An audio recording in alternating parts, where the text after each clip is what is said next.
सामाजिक कार्यकर्ता और शिक्षा सुधारक सोनम वांगचुक की तबीयत लंबे समय तक चली भूख हड़ताल के दौरान बिगड़ने के बाद उन्हें दिल्ली के सफदरजंग अस्पताल में भर्ती कराया गया, जिसके बाद देश भर में इस मामले को लेकर चर्चा तेज हो गई। डॉक्टरों के अनुसार लंबे समय तक भोजन न करने के कारण उनके शरीर में कमजोरी, डिहाइड्रेशन और अन्य स्वास्थ्य संबंधी समस्याओं के संकेत मिले, जिसके चलते उन्हें तत्काल चिकित्सकीय निगरानी में रखना आवश्यक समझा गया। अस्पताल प्रशासन ने बताया कि विशेषज्ञ डॉक्टरों की टीम लगातार उनकी जांच कर रही है और समय समय पर स्वास्थ्य की समीक्षा की जा रही है। दूसरी ओर उनके समर्थकों का कहना है कि उनका आंदोलन पूरी तरह शांतिपूर्ण था और उनकी मांगों पर गंभीरता से विचार किया जाना चाहिए। प्रशासन का कहना है कि किसी भी व्यक्ति के जीवन की सुरक्षा सर्वोच्च प्राथमिकता होती है और डॉक्टरों की सलाह तथा अदालत के निर्देशों के अनुरूप ही उन्हें अस्पताल ले जाया गया। इस पूरे घटनाक्रम ने राजनीतिक और सामाजिक दोनों स्तरों पर बहस को तेज कर दिया है।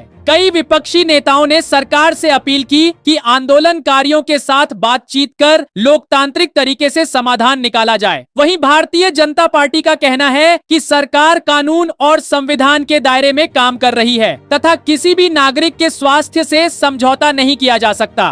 पार्टी के नेताओं ने कहा कि यदि किसी व्यक्ति की जान को खतरा हो तो प्रशासन का कर्तव्य है कि वह आवश्यक चिकित्सकीय सहायता उपलब्ध कराए। इस बीच विभिन्न सामाजिक संगठनों, शिक्षाविदों और नागरिक समूहों ने भी अपनी अपनी प्रतिक्रिया दी। कुछ लोगों ने सोनम वांगचुक के शांतिपूर्ण आंदोलन का समर्थन किया, जबकि कई लोगों ने कहा कि किसी भी आंदोलन के दौरान स्वास्थ्य और जीवन की सुरक्षा सबसे महत्वपूर्ण है। सोशल मीडिया पर भी यह मामला तेजी से ट्रेंड करने लगा। अलग अलग प्लेटफॉर्म पर लाखों लोगों ने अपनी राय साझा की। कुछ लोगों ने आंदोलन का समर्थन किया, जबकि कुछ ने सरकार के फैसले का समर्थन करते हुए कहा कि चिकित्सा सहायता देना प्रशासन की जिम्मेदारी है। कई विशेषज्ञों का मानना है कि लोकतंत्र में विरोध प्रदर्शन और संवाद दोनों की समान रूप से महत्वपूर्ण भूमिका होती है। उनका कहना है कि यदि किसी मुद्दे पर मतभेद हैं, तो उनका समाधान बातचीत और संवैधानिक प्रक्रियाओं के माध्यम से निकालना सबसे उचित तरीका है।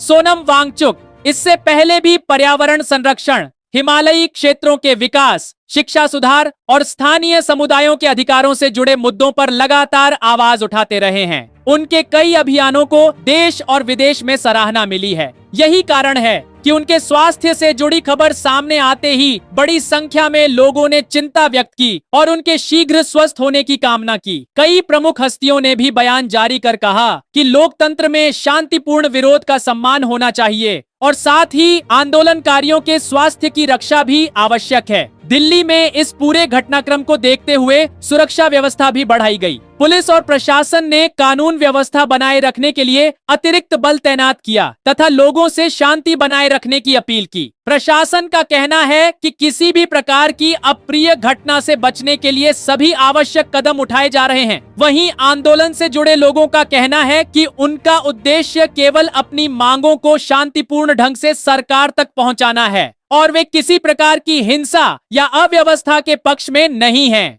राजनीतिक विश्लेषकों का मानना है कि यह मामला केवल एक व्यक्ति के स्वास्थ्य तक सीमित नहीं है, बल्कि इससे लोकतांत्रिक संवाद, विरोध प्रदर्शन और प्रशासनिक जिम्मेदारियों जैसे कई महत्वपूर्ण प्रश्न भी जुड़े हुए हैं। आने वाले दिनों में यदि सरकार और आंदोलन से जुड़े प्रतिनिधियों के बीच बातचीत होती है तो स्थिति सामान्य होने की संभावना बढ़ सकती है। फिलहाल सभी की नजर अस्पताल से आने वाले स्वास्थ्य अपडेट, प्रशासन के अगले कदम और आंदोलन की आगे की रणनीति पर बनी हुई है। देश भर के नागरिक यही उम्मीद कर रहे हैं कि सोनम वांगचुक जल्द स्वस्थ हों और सभी पक्ष आपसी संवाद के माध्यम से लोकतांत्रिक समाधान की दिशा में आगे बढ़ें।